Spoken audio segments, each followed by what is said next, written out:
শরীরের ভিতরে যেগুলা চলতেছে ওগুলা চলার মতো বিজ্ঞানের কাছে কোনো টেকনোলজি নেই। বিজ্ঞান কোনো টেকনোলজি এখনো বাহির করতে পারতেছে না। যেটা চলে তো চলে কিভাবে? কিডনি শোধিত করে তো করে কি করে? এটার কোনো টেকনোলজি নাই। হইলে কিডনি মানুষের থেকে নিতে হতো না, তাইলে আর্টিফিশিয়াল কিডনি তৈরি হতো। প্রত্যেক মুদি দোকানে কিডনি বিক্রি হতো, আপনি কিনতেন আর লাগাইতেন, কোনো অসুবিধা ছিল না। মুদি দোকানে না বিক্রি হতো, বড় বড় শোরুমে। আর্টিফিশিয়াল কিডনি এখনো হয় নাই, হয়েছে নাকি? কি ইঞ্জিনিয়ার সাহেব হয়েছে আর্টিফিশিয়াল কিডনি? বিজ্ঞান এখনো খুঁজে পাইতেছে না যে এটা চলে তো চলে কি করে। একটা মেশিন চলে তো চলে কি করে? কিডনি শোধিত করে তো শোধিত করে কি করে? যা রাখার তা রাখে, যা রাখার না তা বাহির করে। কি কিডনি শুধু ছাকে না, শোধিতও করে। এটার ভিতরে এটাকে কি বলে, রিফাইন সেন্টারও আছে এটার ভিতরে। আপনি পানি খান, এটাকে রিফাইন করে, যা রাখার তা রাখে, যা রাখার না তা বাহির করে। আপনি খাদ্য খান, শুধু স্টোমারকে হজম করে না, এটাকে শোধিতও করে। এটার ভিতর থেকে শরীরে যা প্রয়োজন, আয়রন প্রয়োজন, ভিটামিন প্রয়োজন, যত প্রকারের ভিটামিন প্রয়োজন, এটার ভিতর থেকে খুঁজা খুঁজা স্টোমাক বাহির করে আলাদা করে। পরে যেটা বাহির করার ওটাকে বাহির করা যায়। ডেলি সকালে বিকালে বাহির হওয়ার কোনো টাইমিং নেই। প্রয়োজন হইলেও তো বাহির, টাইমও হইতে পারে, বেটাইমও হইতে পারে। কত ব্যক্তি তো লক্ষ টাকা খরচ করে নিজের বাথরুম বানাইছে, কিন্তু দেখা গেছে বৎসরে একবারও তার বাথরুম করার, ওই বাথরুমে বাথরুম করার সুযোগ হয় নাই। সারাদিন বাহিরে থাকে, আজারের বাজারের রোডে ঘাটের বাথরুম টোকায় বাথরুম সারতেছে। ওনার লাখো টাকা বা লাগায় যেটা বানাইছে ওটা বেকার পড়ে আছে। সিস্টেম চালাইতেছেন একটা, যেটা বোঝা যায় না। এই জন্য অনেকবার বলছি, চোখে দেখার মতো উপাদান নেই, কানে শোনার মতো কোনো উপাদান নেই, গলার ভিতরে বলার কোনো উপাদান নেই। বিজ্ঞান পায় নাই, খুঁজে পাবেও না। আপনি মনে করতেছেন এই মশিন, এটার ভিতরে এনার্জি, এনার্জির কোথার থেকে এনার্জি আসে? কোন পাওয়ার হাউস থেকে এনার্জি আসে? প্রত্যেক জায়গায় এনার্জি আসার জন্য একটা পাওয়ার হাউস থাকে। একটা মেশিনও যদি এনার্জি হয়, তাহলে ইঞ্জিনিয়ারদেরকে জিজ্ঞাসা করেন, এনার্জি তৈরি করার মতো ওইটার ভিতরে একটা সেক্টর আছে, একটা যন্ত্র আছে যে এনার্জিকে তৈরি করে দেয়। এনার্জি যখন তৈরি হয় তখন ওই মেশিন চলে। আপনার ভিতরে আমার ভিতরে এনার্জি কোথেকে আসে? কখনো বাড়ে, কখনো কমে। জিদ যখন ওঠে তখন দেখবেন এনার্জি বেড়া যায়, শক্তি বেড়া যায়, পাওয়ার বেড়া যায়। হ্যাংলা মানুষও আসে, কোথেকে আসলো এই পাওয়ার? শুধু শুধু তো আল্লাহ বলেন না ওয়া ফি আনফুসিকুম আফালা তুবসিরুন। তুমি তোমাকে নিয়ে মাঝে মাঝে ভাইবো, তো অনেক প্রশ্নের জবাব তোমার হয়ে যাবে। কাউকে জিজ্ঞাসা করতে হবে না, তুমি নিজে নিজে পাওয়া যাবে। তুমি তোমাকে নিয়ে ভাইবো, আমরা তো ভাবি না। তো যেটা বুঝাইতেছিলাম আমি, আল্লাহ করুক বুঝে আসুক, বোঝা দরকার। নিজেকে আল্লাহর কাছে কবুল করানো, এটাও একটা বিশেষ বড় জিনিস।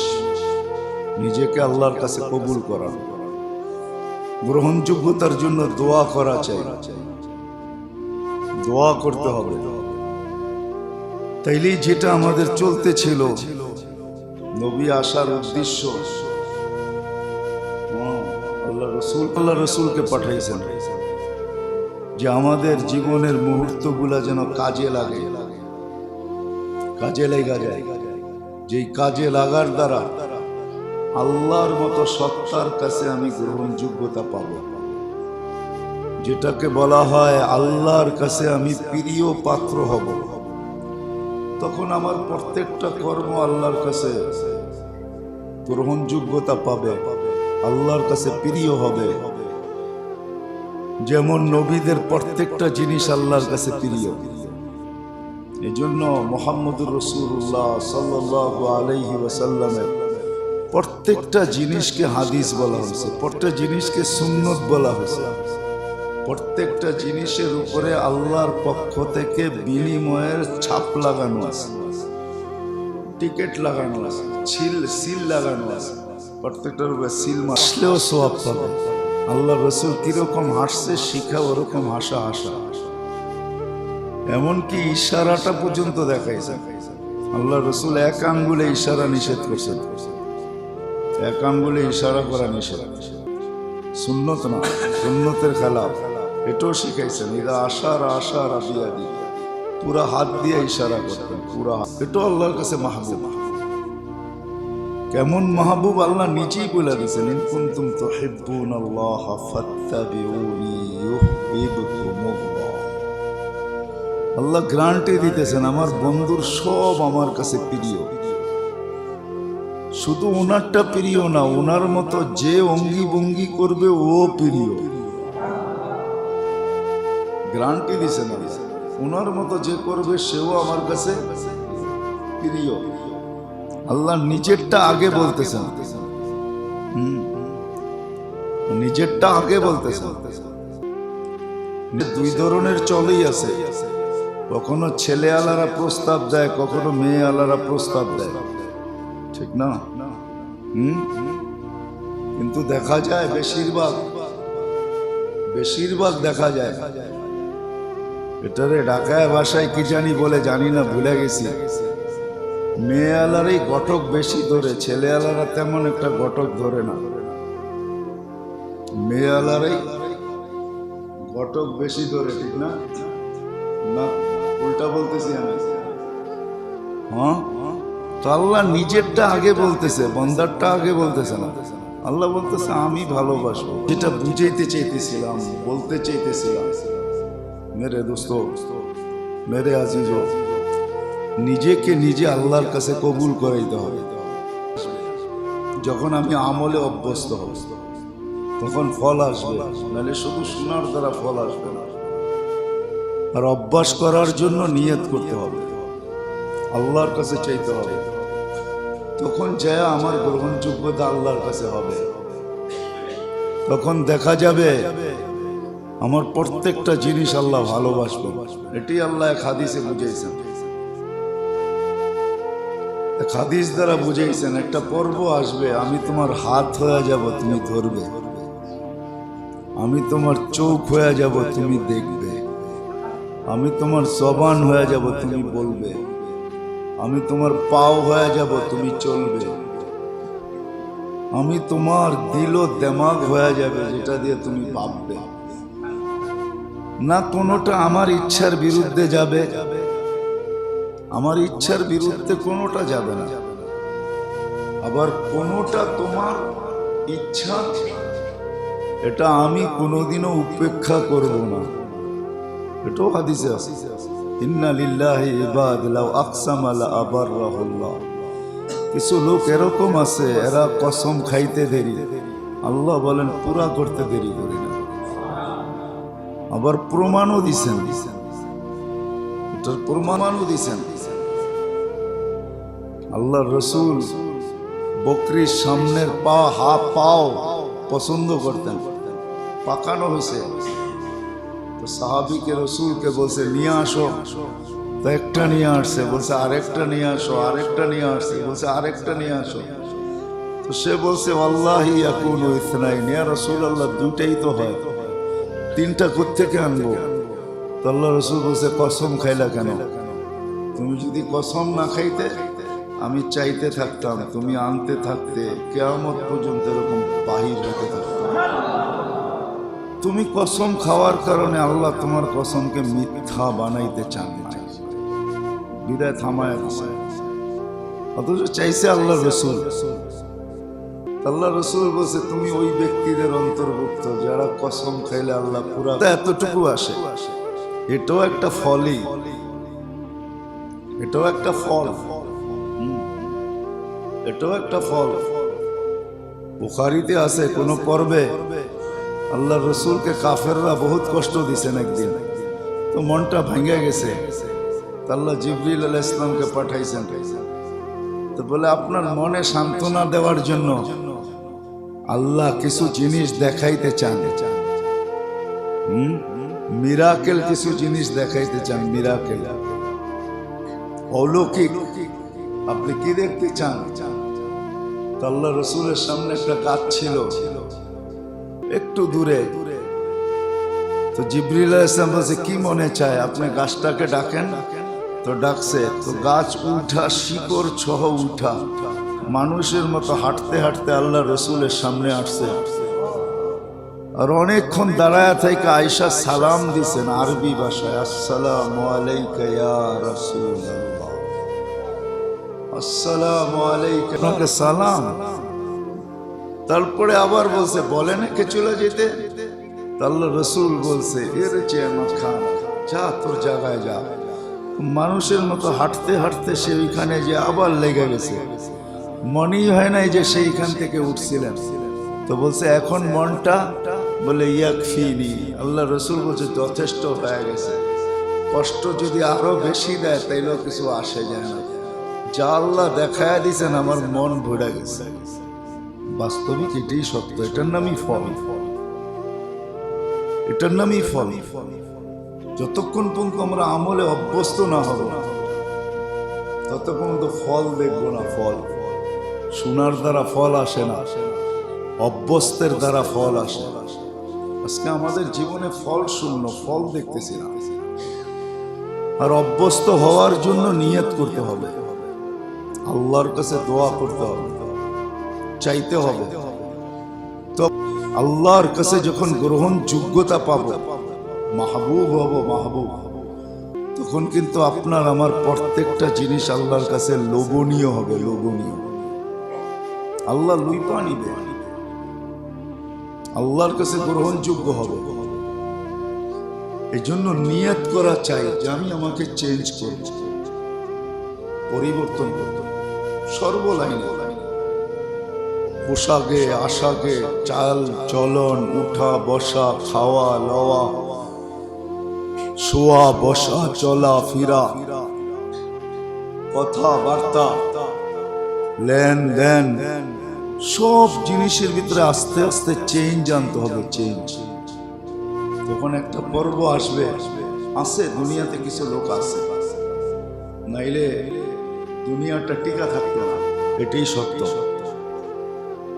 দুনিয়াটা টিকা থাকার ছিল না, দুনিয়াটা টিকা আছে, কিছু লোক আছে বিদায়, দুনিয়াটা টিকা আছে, এখনো চলতেছে। আমরা ভাবতেছি বুঝি আমাদের প্রযুক্তি দিয়ে আমরা চালায় রাখছি, টিকায় রাখছি। তো আল্লাহ মাঝে মাঝে ছোট ছোট জিনিস দিয়ে দেখায়, তার ভিতরে ক্ষুদ্র থেকে ক্ষুদ্রতম করুণা। এর ভাইরাস, আমার মনে হয় না দুনিয়াতে যত ভাইরাস আসছে এত ক্ষুদ্র ভাইরাস বিজ্ঞানের কাছে আসছে কিনা আমার মনে হয় জানা নাই। আপনাদের জানা আছে কিনা জানি না, কি বলেন? কিছু শিক্ষিত লোক তো এখানেও দেখা যায়, এর চেয়ে ক্ষুদ্র ভাইরাস বিজ্ঞানের কাছে আসছে কিনা। হ্যাঁ, যেটার 20 লক্ষ একত্রিত করলে 1 গ্রাম ওয়েট হয় না। আপনারা করুণা এত বড় দেখেন কেন জানেন? এটার আসল রূপে এটাকে দেখানো যায় না, মানুষের চোখে দেখে না। এটাকে মাইক্রোস্কোপ ঘুরাইতে ঘুরাইতে ঘুরাইতে এটাকে জুম করতে হয়, বড় করতে হয়, তারপরে এটা দেখা যায়, নাইলে এটা মাইক্রোস্কোপ দিয়েও দেখা যায় না। আল্লাহ দেখাইছেন দুনিয়ার মানুষকে, মাঝে মাঝে দেখান, মাঝে মাঝে দেখান, দেখান ছোট্ট একটা ভাইরাস দিয়া,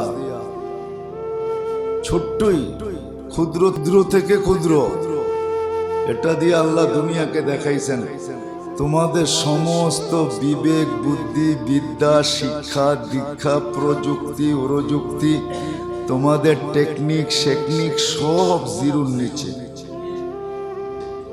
আল্লাহ এটাও দেখাইছেন যে আমি বাঁচাইলেই বাঁচবে, আমি বাঁচাইলেই।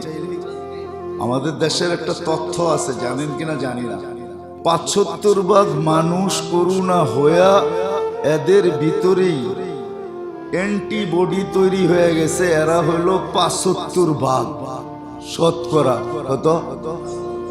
75% পার্সেন্টেজ। অথচ নাম হইল কি? বস্তি অর্থ কি? হ্যাঁ, বস্তির মিনিংসটা কি? বস্তি বলতে কি বুঝায়? কি বুঝছেন? বুঝান। বস্তির অর্থ হলো রুটির উপরে রুটি, এটার নাম বস্তি। কি? রুটির উপরে রুটি, যেটা মানুষের স্তূপ বলা চলে। স্তূপ, কোনো পরিবেশ নাই, স্বাস্থ্যকর কোনো পরিবেশ এখানে নাই, কিন্তু তাদের করোনা হয়ে 75% অ্যান্টিবডি তৈরি হয়ে গেছে। কারো 75% অ্যান্টিবডি তৈরি হয় নাই। আমার বিশ্বাস ভ্যাকসিন দেওয়ার পরেও হয়েছে কিনা এটাও সন্দেহ আছে। সূক্ষ্ম সূক্ষ্ম জিনিস দিয়ে বুঝাইতে চায়, কিন্তু করব কি? আমরা তো বুঝি না। যারা আমরা ভ্যাকসিন নিছি, আমাদের অ্যান্টিবডি 75% তৈরি হয়েছে কিনা এটাও আমার সন্দেহ আছে। আপনাদের কি জানি না, কিন্তু হ্যাঁ, জরিপে পাওয়া গেছে যে ওই 75% অ্যান্টিবডি বাহিরে তৈরি হয় না, কমই হয়েছে। কোথাও 60, কোথাও 65, হাইয়েস্ট 70 তৈরি হয়েছে, কিন্তু 75 হয় না। 75 শুধু বস্তিতেই হয়েছে। তাহলে আল্লাহ কিন্তু এইখানেও বুঝেছে, আমি যদি চাই তো রুটির উপরে রুটি রাইখো অ্যান্টিবডি তৈরি করতে পারি, আর আমি যদি না চাই, আমা তাশাউনা ইল্লা আইয়াশা আল্লাহ, আমি যদি না চাই, তো তুমি যতই সুরক্ষিত থাকো, আমি চাইলে করোনা তোমার বাড়িতেও পাঠাইতে পারি। পাঠাইতে বলতেছিল যে আমাদের বাসায় 2 জনে করোনা হয়েছে, সবাই টেস্ট করছি পজিটিভ, কিন্তু এই 2 জনের নেগেটিভ। এখন ওনারা তালাশ করতেছে এটা আসলো কিভাবে?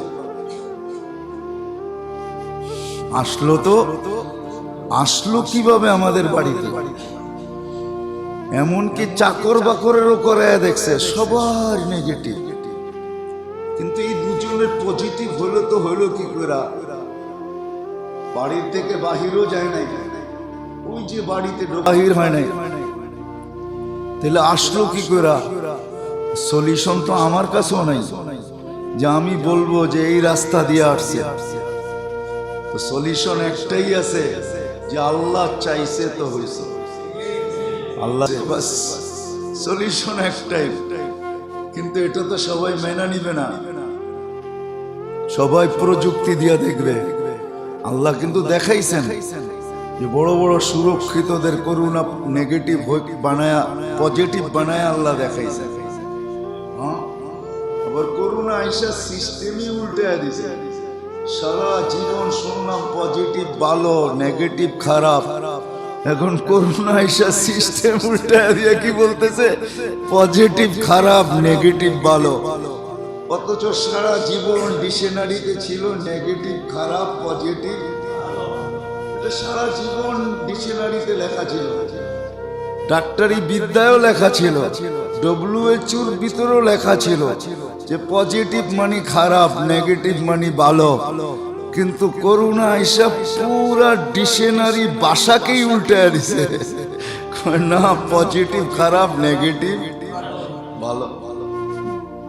যাই হোক, এটা আমার আলোচ্য বিষয় না, আলোচ্য বিষয় তো এটাই।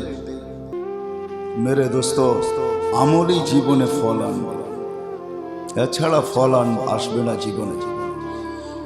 মুহাম্মদুর রাসূলুল্লাহর মতো ব্যক্তিত্ব এই জন্যই আসছেন যে আমাদের জীবনের মুহূর্তগুলা যেন প্রত্যেকটা মুহূর্ত আমল হয় এবং প্রত্যেকটা মুহূর্ত গ্রহণযোগ্যতা পায়। কোন গ্রহণযোগ্যতা? যেই গ্রহণযোগ্যতার মাধ্যমে আমি আল্লাহর কাছে কবুলিয়ত পাবো, গ্রহণযোগ্যতা পাবো মালিকের কাছে, আল্লাহর কাছে, রসুলের কাছে আমি গ্রহণযোগ্যতা পাবো। দুনিয়াতে বহুত মানুষ আছে,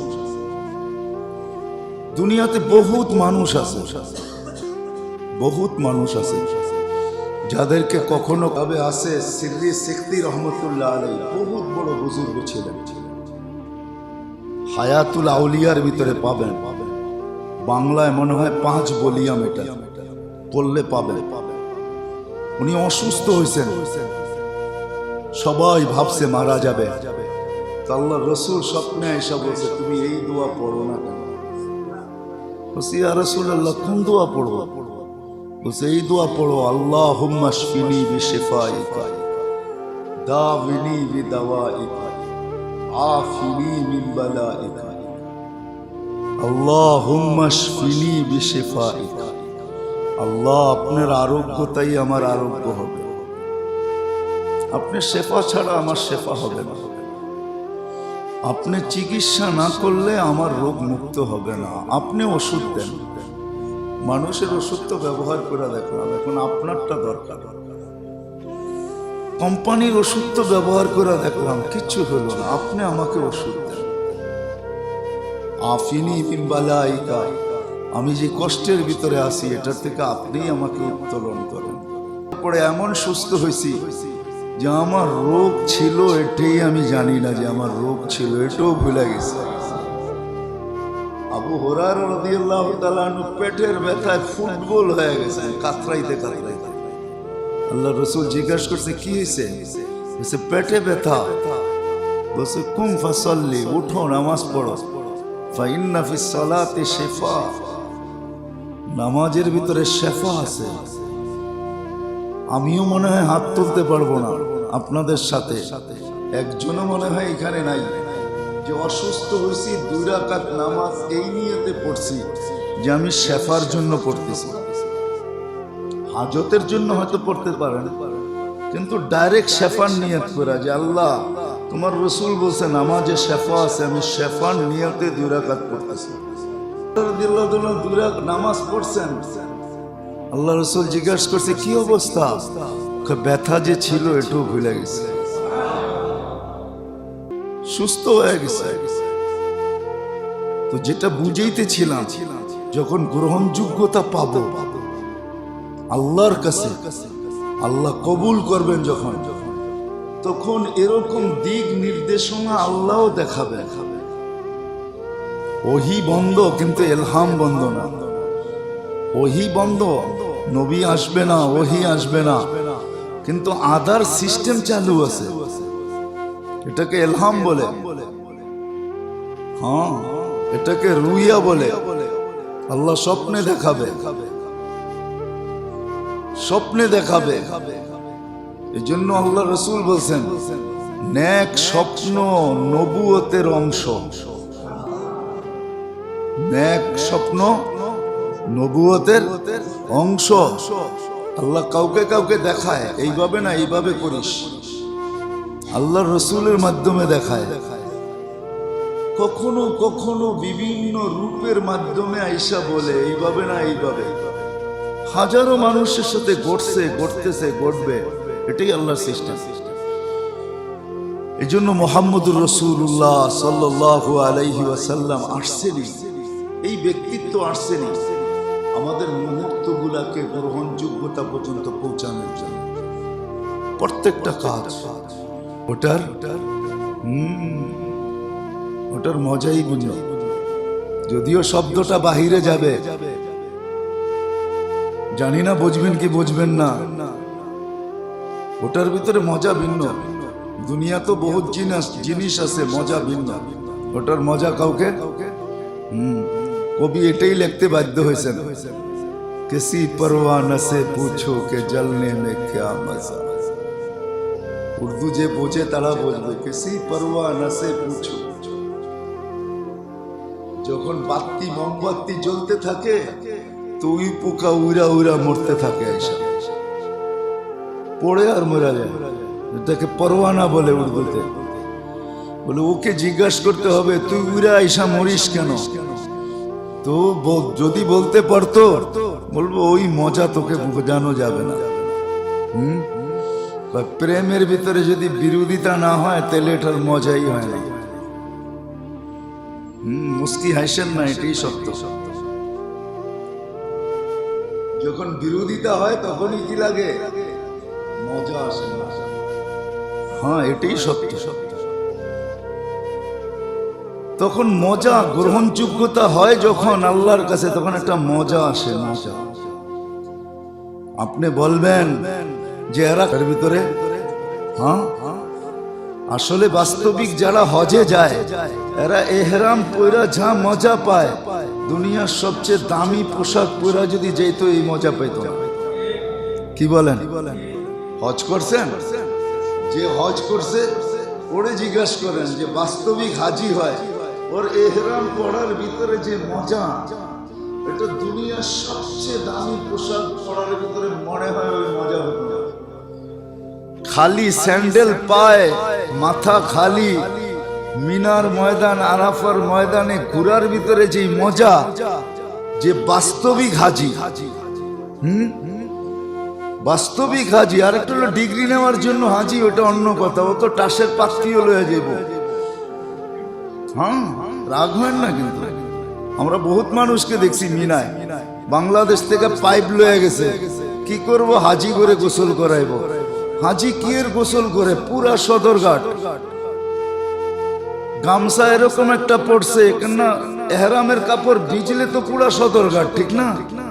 কি হ্যাঁ, হাজিরে গোসল করায়। আসলে সে তো হজ করতে আসে নাই, ডিগ্রি নিতে আসছে। মানুষ হাজি বলবে, ওটা ভিন্ন কথা। বাস্তবিকই যে হজ করার জন্য যায় ও তো আলাদা মজা পায়। আরাফায় যাওয়া, মিনায় যাওয়া, এটা আলাদা মজা। বাস্তবিক রোজাদার যারা, ওরা রোজায় যেই ইফতারে যেই মজা পায়, এই মজা মনে হয় দুনিয়ার কেউ পায় না। কি বলেন? সত্য না? সত্য না?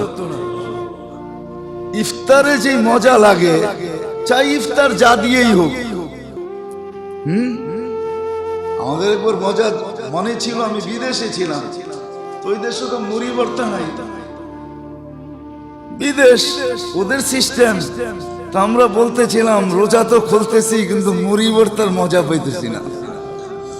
মুড়ি ভর্তার মজাই ভিন্ন, আর এটা রোজাই মজা। অন্য সময় যত লাগত দেন, লাগত তো বোঝেন, পুরান টাকার শব্দ, যত লাগত দেন, কিন্তু যোগ্যতা যখন হয়ে যায় না, তখন খালি পায়ে চলতেও মজা লাগে, পেটে ভাত না থাকলেও মজা লাগে, গায়ে কাপড় না থাকলেও মজা লাগে, মাথা গুচার ঠাঁই না থাকলেও মজা লাগে। এই জন্য সাহাবাদের মজা লাগতো, মজা। আপনি দেখতেছেন পেটে ভাত নাই, পায়ে কাপড় নাই, মাথা গুচার ঠাঁই নাই, দরিদ্র থেকে দরিদ্রতর, সর্বনিম্ন স্তরের গরিব, কিন্তু ওনারা বলে আমরা যে মজা পাই তোমরা কোত্থেকে বুঝবা। এই জন্য আহমদ ইবনে হাম্বল রাহমাতুল্লাহ আলাইহি চিৎকার দিতেন, আইনা আবনাল মুলুক মিন হাদিহিল লাদ্দা। হায় বাদশার ছেলেরা এই মজা পাবে তো পাবে কোথায়? আমরা যে মজা পাইতেছি, এটার ভিতরে মজা। আজকে আমরা মজা পাই নাই তো, এই জন্য আসলে অভ্যস্ত হতে চাই না, নিয়ত করতে চাই না, নিজেকে চেঞ্জও করতে চাই না।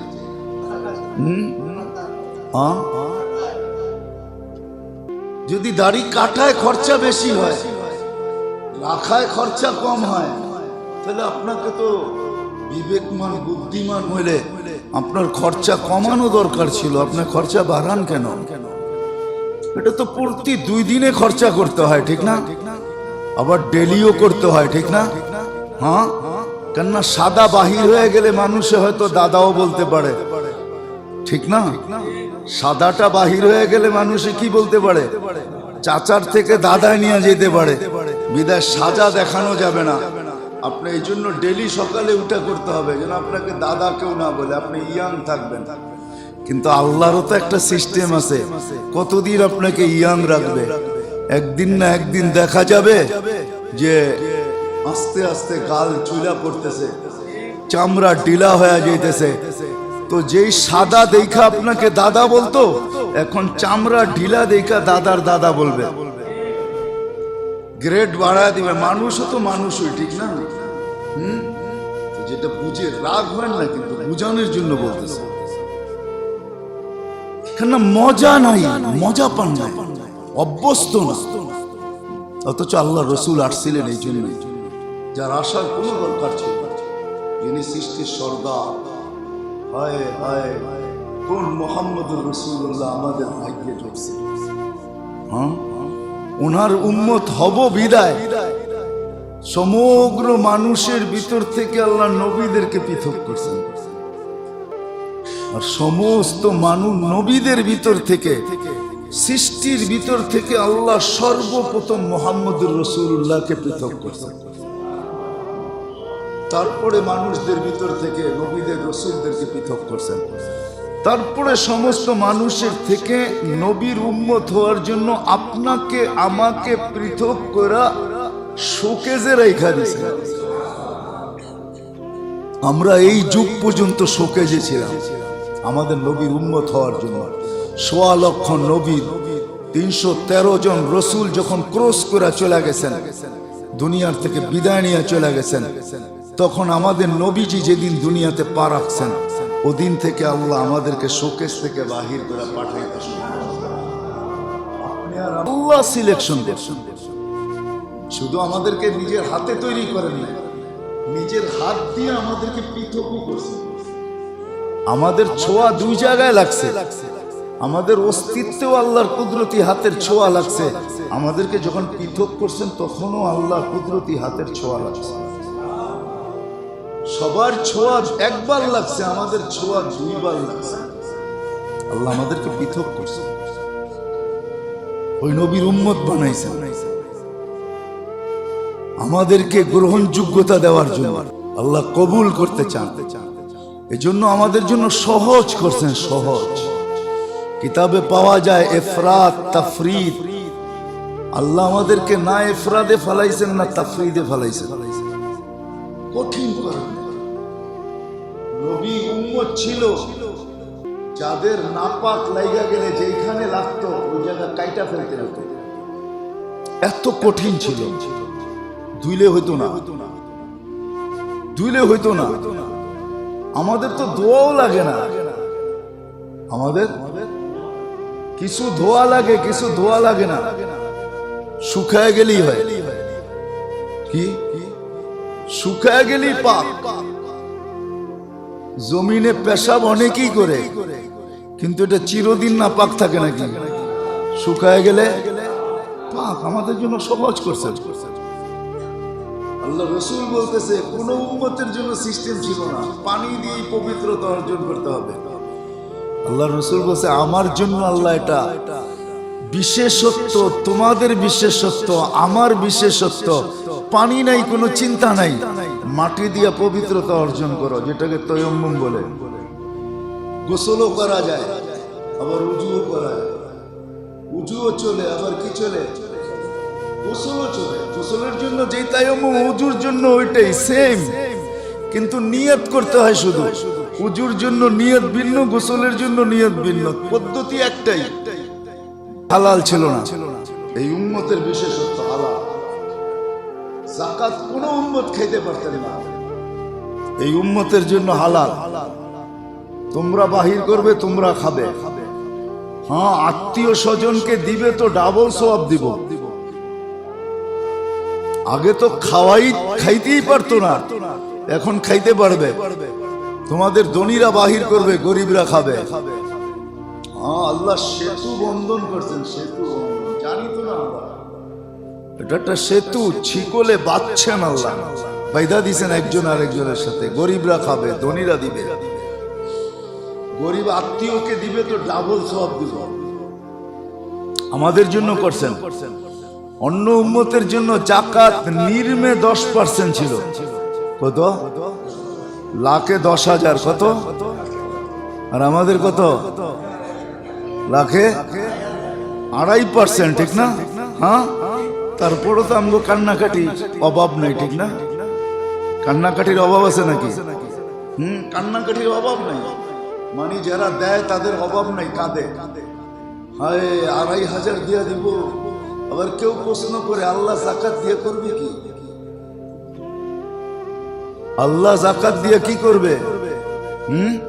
এই জন্যই তো আল্লাহ সিস্টেম বানায় দিয়েছেন। ধনীরা যদি গরিবদের খবর নিত, যেমন নেওয়া দরকার ছিল এমন যদি নিত, তাহলে কোনোদিন চিঠি আসতো না। মনে হয় বোঝেন নাই? না, বোঝেন নাই। কি বুঝছেন? চিঠি বোঝেন না? ঈদ আইছে, অমুক আইছে, চিঠি পাঠায় দেয়, কিছু দিবেন না, পাঠায় দিয়েন। আর ওরা 2.5% হিসাবে নেয় না, ওরা তো ওদের মন মতো চায়। চিঠির ভিতরে লেখা দেয় এত পাঠান, নাইলে কিন্তু কোন জায়গায় নিতে চান, পায়ে নিতে চান না মাথায় নিতে চান না বুকে নিতে চান, কোন জায়গায় নিতে চান, এরকম লেখা পাঠায়।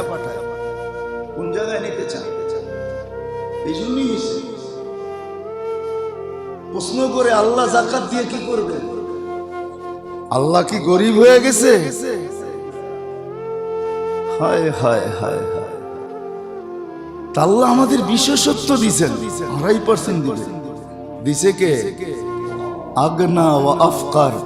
আল্লাহ বলে সকাল বেলার ধনী রে তুই ফকির সন্ধ্যা বেলা। আমার চাইতে দেরি হবে না, তুই ফকির হইতে দেরি হবি না। নদীর এপার ভাঙ্গে ওপার গড়ে, এই তো নদীর খেলা। সকাল বেলার ধনী রে তুই ফকির সন্ধ্যা বেলা, সন্ধ্যা বেলার ধনী রে তুই ফকির সকাল বেলা। আল্লাহ বলে বানাইতে পারি। হাজারো ঐতিহ্য রাখা আছে, হাজারো ঐতিহ্য রাখা আছে। আমরা চিনি অনেককে, দুনিয়া অনেককে চিনে, হয়তো ওরা লুকায় গেছে, নিজের এলাকায় থাকে না, পরিচিত জায়গায় থাকে না, অপরিচিত জায়গায় চলে গেছে। হ্যাঁ, আল্লাহ বলে আমি পারি, দন্ত আমি দিছি। আগনা ও আফকার, ধনী আমি বানাই, ফকির আমি বানাই। ফকির হয়ে কেউ জন্ম নেয় না, আর ধনী হয়েও কেউ জন্ম নেয় না। কত ধনী তো ফকির হয়ে গেল, কত ফকিরই তো ধনী হয়ে গেল। মাঝে মাঝে মিডিয়ায় 2-4টা আসে, পুরা পুরা দেখে, মাঝে মাঝে মিডিয়ায় 2-4টা আসে, 2-4টা দেখায়। আমার জন্য চাইতেছি না যে আমি আল্লাহু আল গানিয়ুল হামিদ, যে বলে আল্লাহ ধন দিয়া কি করবে, আল্লাহ যাকাত নিয়ে কি করবে, আর বোঝা উচিত যে আল্লাহ সবচেয়ে বড় ধনী। তুমি ধনী আল্লাহর থেকে, ধন নিয়ে তুমি ধনী। আমি দৃষ্টিমান তো আল্লাহর থেকে, দৃষ্টি শক্তি নিয়ে আমি দৃষ্টিমান। আমি শ্রবণ শক্তি রাখি তো আল্লাহর শ্রবণ শক্তির থেকে নিয়ে আমি শ্রবণ শক্তি রাখি। আমি বাক শক্তিমান, আল্লাহর বাক শক্তি থেকে আমার কিছু মিলছে বিদায় আমি বাক শক্তির অধিকারী। আমি ধনী তো আল্লাহর ধনের থেকে আমাকে কিছু মিলছে তো আমি ধনী। আমি সুস্থ তো আল্লাহর সেহাতের থেকে কিছু আমার মিলছে তো আমি সুস্থ। আল্লাহ শক্তিশালী, আমি শক্তিবান তো আল্লাহর শক্তি থেকে কিছু মিলছে তো আমি শক্তিশালী। ইউতিল মুলকা মান ইয়াশা ওয়া ইয়ানজিউল মুলকা মান ইয়াশা ওয়া ইউইজ্জু মান ইয়াশা ওয়া ইউযিল্লু মান ইয়াশা। এটাই সত্য। আল্লাহ বলেন আমি সত্য, এটাই। নবীরা আসছেন, আল্লাহ রসুল আসছেন আমাদের মুহূর্তগুলোকে গ্রহণযোগ্যতা দেওয়ানোর জন্য, যেন আল্লাহর কাছে আমরা গ্রহণযোগ্যতা পাই। আল্লাহ আমাদেরকে গ্রহণ করেন, আল্লাহ আমাদেরকে মূল্যায়ন করেন, যেটাকে কবুলিয়াত বলে। আমি কবুল হয়ে যাই, আমার প্রত্যেকটা জিনিস কবুল হয়, আমার দেখাটাও কবুল হয়। তখন দেখা যাবে আমার দেখা দেখা থাকবে না। হায়, সবাই দেখে, কিন্তু কিছু লোক এরকমও আছে, এরাও দেখে, কিন্তু আপনার আমার দেখার ভিতরে পার্থক্য ভিন্ন আছে। আপনার আর ওনার দেখার ভিতরে পার্থক্য ভিন্ন আছে, যেটা কবি লিখতে বাধ্য হয়েছে, কোন লেখক। আপনিও ফুল দেখেন, আরেকজনও ফুল দেখে। আপনি ফুল দেখা, ফুলের সৌন্দর্য আপনি অনুভব, কি বলে এটাকে, সৌন্দর্য আপনি উপভোগ করতেছেন। আপনি দৃশ্য দেখা দৃশ্য উপভোগ করতেছেন। আপনি বলতেছেন হেভি সিনারি, বড় সুন্দর সিনারি। এটার জন্যই তো যান রাঙ্গামাটি, সাঙ্গামাটি, বান্দরবন, এই সেই জায়গায় সিনারি দেখতে, ঠিক না? আপনি দেখা উপভোগ করতেছেন, আর আরেকজনে সিনারি দেখতেছে, আর সে বলতেছে আমি সিনারি দেখতেছি না, আমি তো আর্টিস্টকে দেখতেছি, আমি তো সিনারি দাতাকে দেখতেছি। যে সিনারিটা কে বানাইলো, কত বড় কারিগর সে, কত বড় ডিজাইনার সে, কত বড় কি কয় টেকনিশিয়ান সে, কত বড় ইঞ্জিনিয়ার সে। এটাই কবি লিখতে বাধ্য হয়েছেন। সজর মে হাজার মে তেরে রঙ্গ বু হ্যায়, जिधर देखता हूँ उधर तू ही तू है, আপনি তো কালো দেখা হাসি দিছেন, ও কালো দেখা এটা বলতেছে যে এরকম ডিজাইন করলো তো করলো কি কইরা, এরকম কালো বানাইলো তো বানাইলো কি কইরা, যে সার্ফ এক্সেল দিল কিছু হয় না, দুনিয়ার দামি দামি কেমিক্যাল লাগাইলো, এটার ভিতরে কোনো পার্থক্য হয় না। এটা না জোরে না খসে না কমে, কিচ্ছু হয় না, এটা জায়গাটা জায়গায় আছে। কি নাহলে পারফিউম কসমেটিক্স তো কম লাগায় না এই পর্যন্ত, কি আইলাইনার শাইলাইনার এই সেই নামও তো জানি না, কম তো লাগায় নাই, কম ফ্যাক্টরি তো লস হয় নাই, শেষ করে নাই, কিন্তু কালার তো কালারই রয়ে গেছে, ঠিক না? হ্যাঁ, কে করছে এই কালার? এটা কবি লিখতে বাধ্য হয়েছে। আপনি একভাবে দেখেন, উনি আরেকভাবে দেখে, তো দেখা চিৎকার দিয়ে আসছে, সাজার মে হাজার মে তেরে রঙ जिधर देखता हूँ इधर तू हुई तू है। এটাই আবার আরবিতেই আল্লাহ নিজেই বলছেন, আইনামা তুআল্লু ফাতাম্মা ওয়াজহুল্লাহ। তোর দৃষ্টি যদি দৃষ্টি হয় তো যেদিকে তাকাবি, যেটার ভিতরে তাকাবি ওটার ভিতরে বাহির হয়, ঠিক না?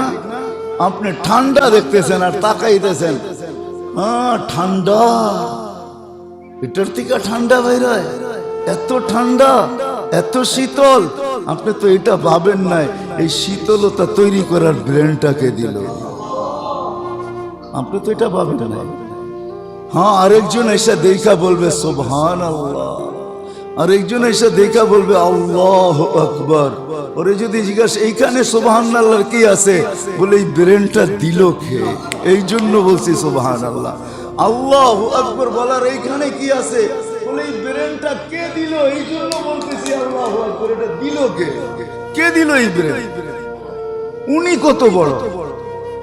হ্যাঁ, নাহলে এসির ভিতরে আছে কি জিজ্ঞেস করেন ইঞ্জিনিয়াররা, একটা কম্প্রেসারই আছে, আর কিছু নেই। আর কিছু আছে? আর কতগুলি পাইপ সাইপ আছে, ঠিক না? কি আলাদা কোনো মেশিন টেশিন আছে? হ্যাঁ, কি আছে? অনলি কম্প্রেসারই এটার মেইন, এটার হার্ড কম্প্রেসার। এটা খুলেও দিব, লাগাইও দিব, একবারে ওরম বললাম না যে মাত্র সদরঘাট থেকে উঠাইছি। এটার ভিতরে আছেই কম্প্রেসার, আর কিচ্ছু নেই এটার ভিতরে। আপনার ফ্রিজে আছেই কি কম্প্রেসার আছে, মেইনই হলো কম্প্রেসার। জিজ্ঞাসা করেন আপনি ইঞ্জিনিয়ারকে ডেকে, আপনি দেখা কইবেন যে হায় কি বানাইছে, আবিষ্কারকের কথা বলবেন, আরেকজন দেখা বলবে সুবহানাল্লাহ। ওরে যদি জিজ্ঞাসা করেন এইখানে সুবহানাল্লাহর কি, বলে এই ব্রেনটা যে দিছে সুবহানাল্লাহ আকবার। তুই কেন বললি? এই ব্রেন যে দিছে ওই বড়, যে বানাইছে ও বড় না, যে ব্রেন দিছে সে বড়। এটাই সঠিক। আসেন যে আমাদের মুহূর্তগুলো গ্রহণযোগ্যতা পায়, কবুলিয়ত পায়, আল্লাহর কাছে নিজেকে কবুল করানো, তাইলে ফল বাহির হয়। এটার জন্য দোয়া লাগবে, এটার জন্য নিয়ত লাগবে, এটার জন্য চেষ্টা লাগবে, শিখতে হবে। শিখতে প্রত্যেকটা মুহূর্তকে শিখতে হবে, কর্মটাকে শিখতে হবে, যে এই কর্মটা আমি কিভাবে করব, আমার রাসূল কিভাবে করছে। সাহাবায়ে কেরাম জিজ্ঞাসা করে, এখনো আছে কিছু লোক যারা জিজ্ঞাসা করে, যারা পড়ে, যারা শিখে। আছে, কিতাব পাওয়া যায়, বাংলায়ও পাওয়া যায়, হয়ে গেছে অনেক। এখন কিনেন, পড়েন, সুন্নতকে মহব্বত করেন, আল্লাহর রাসূলের জিন্দেগিকে মহব্বত করেন, আল্লাহকে মহব্বত করেন। 60-70 বছরের জীবন চলে যেতে হবে, মালাকুল মউতের হাত বুকে লাগতে দেরি, আপনার আর আমার নিশা উঠতে দেরি হবে না। ওই দিন বলা চলবে না যে নিশা থেকে যাবে না। कभी इटे लिख से तुझे दुन्हा के रहो सबसे आला, हो जीनत निराली हो फैशन निराला, यूं ही जिया करता है क्या मरने वाला, तुझे हुस्न जाहिर ने धोखे में डाला, जगह जी लगाने का दुनिया नहीं है, ये इबरत की जा है तमाशा नहीं है। अजल ने न छोड़ा किसरा नदारा, उसी से सिकंदर सफाते भी देहारा, हर एक लेके क्या क्या हसरत सुधारा, परा रह गया यही ठाट सारा। बचपन ने तुझे बरसों खिलाया, जवानी ने मजनू बनाया, बुढ़ापे आके क्या क्या सताया, अजल तेरा कर देगी बेगुसराया। মৌত নিশা উড়া দিবে, আমাদের সবার নিশা উড়া যাবে, সবার বাপ শেষ হয়ে যাবে। আমরা বাবে থাকি না,